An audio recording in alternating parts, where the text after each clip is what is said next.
Okay, I think I'll, make it clear what I talked about when I talked about being bad at math. Yeah, I was really terrible at it. Couldn't hardly do it, and to this day, still transpose numbers. I found out later in life from a person that taught special ed that I was dyslexic for numbers, and I would transpose numbers. It wouldn't be like alphabet dyslexia where you jump around and all that kind of stuff, but I would transpose numbers. I still do that. Got a telephone number the other day, wrote down the whiteboard, called it right back, and it was the wrong number because I had transposed two numbers. Anyway, that's neither here nor there. But I just thought I'd straighten that out a little bit. Okay, so this one is on control fallacies. And in control fallacies, our sense of power and control are distorted in this type of thinking. We see ourselves as helpless, externally controlled, or omnipotent and responsible for everyone around us. Feeling externally controlled keeps you stuck. They did it to you. The other extreme is we carry the world on our shoulders and feel like we're responsible to right every wrong and to make everything okay. And either one of those is very disastrous for us. If we feel that we can control other people, we can barely control ourselves in many cases. So that does it. That does it. Those are the 15 cognitive distortions. But I want to talk to you about some other things too. I want to talk to you about a thing called command language. And I think that we all use it, and we're not really aware of the effect of it. So I want to talk to you a little bit about it. This was some of the things I came to realize after many, many years of working with people. We very often distort reality by using command language to motivate ourselves. In other words, I have to go to the dentist. I have to get the floor scrubbed. I have to pick up the mail. I've got to get the grocery shopping done. I have to, I got to, I have to, I've got to. Those are used very frequently. And I think that they have can have a real negative effect on us. For example, many of the people that I work with and personally have authority problems.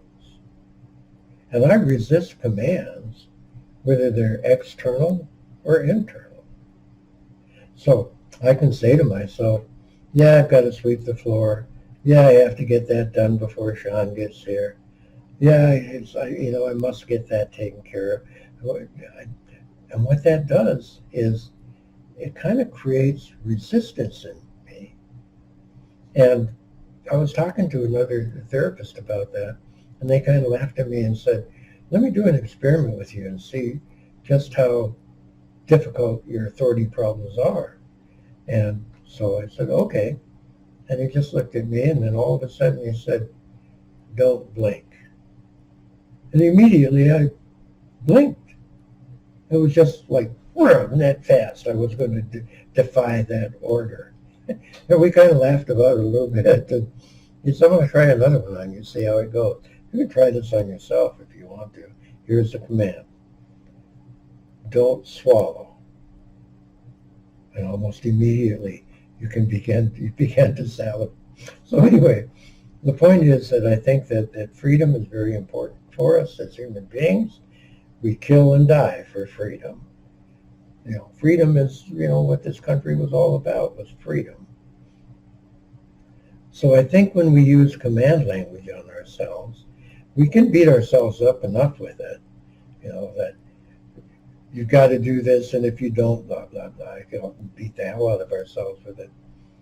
But I think that it has another, in addition to procrastination, I think it has another, what's the right word, effect that we may not want.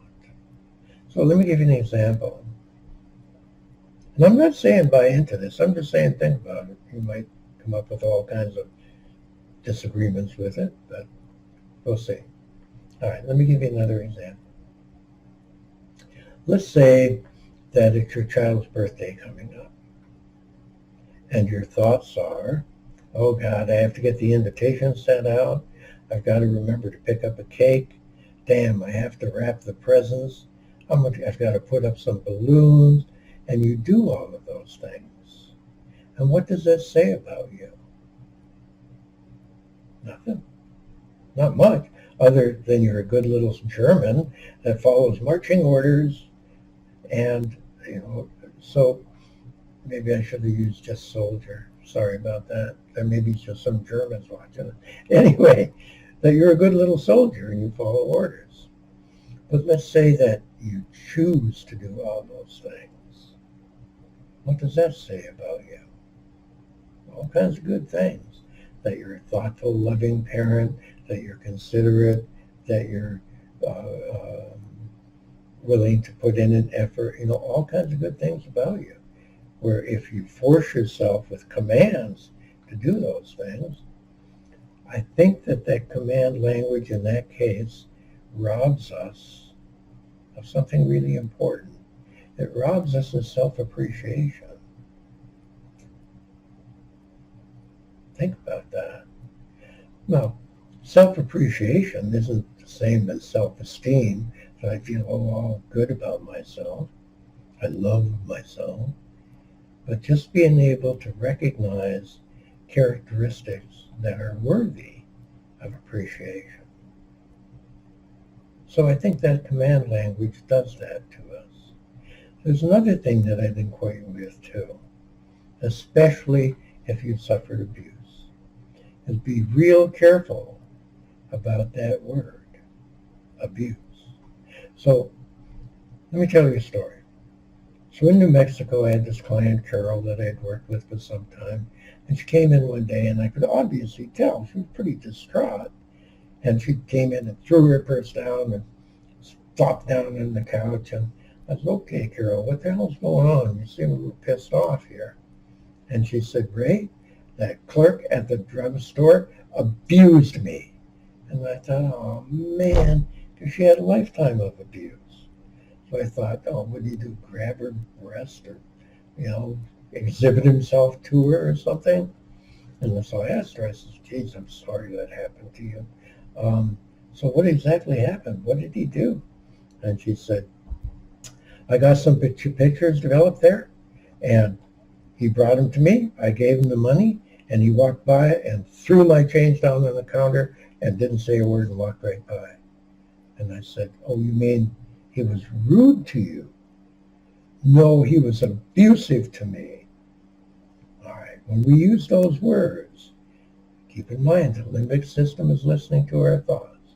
What's that going to trigger in us? Fight, flight, or freeze. So we need to be careful of those words. I also encourage people to get rid of the words of terrible, awful, and horrible. Kind of what I call the Stephen King words. Just get rid of those or be real careful about them. Because think about this. That same old poor long-suffering mom comes home from work and the house is all messy, and she walks in the door and says, this is horrible. You children are treating me terribly. This is absolutely horrible the way you're treating me. As opposed to coming in the door, looking around and going, your children are really disappointing me. This is very unsatisfying. It's actually unhealthy, and I wish you would do something different. So when we use those inflammatory words, it's very easy for us to get ourselves revved up, very angry, creating revenge fantasies, all kinds of stuff. So it isn't horrible that the guy cut you off in traffic. It's not desirable, but horrible. I would encourage you to be real careful with those words, because they're not the kind of words that are going to lead towards calmness and emotional control, which is what we're striving for. Well, I hope this information is helpful for you. I realize that it's very, very much abbreviated, and again, this is an overview of the cognitive distortions. There are many ways that all those cognitive distortions fit together. Excuse me. But what I wanted to do was give you kind of an overview and kind of an understanding of how important it is to begin to understand and monitor our thinking so we can regulate our emotions. All right. So another thing I want to leave you with is it's very difficult in the beginning, I think, because our thoughts are almost automatic. We've had them for so long that they're almost automatic. So what I would encourage you to do is to become a little bit more introspective if you can. And it's almost like creating, like, well, some people have called it a compassionate witness. Excuse me. And that compassionate witness is kind of off to the side, monitoring our thinking. And it doesn't beat us up for it. It doesn't go, that's stupid, you're no good, you're worthless, blah, blah, blah. All it does is monitor our thinking, and if we're using should, or if we're using abusive, or if we're using horrible, or if we're using terrible or awful, it kind of puts up a red flag and kind of just lets us know that we might be starting into a downward spiral of one cognitive distortion right after another.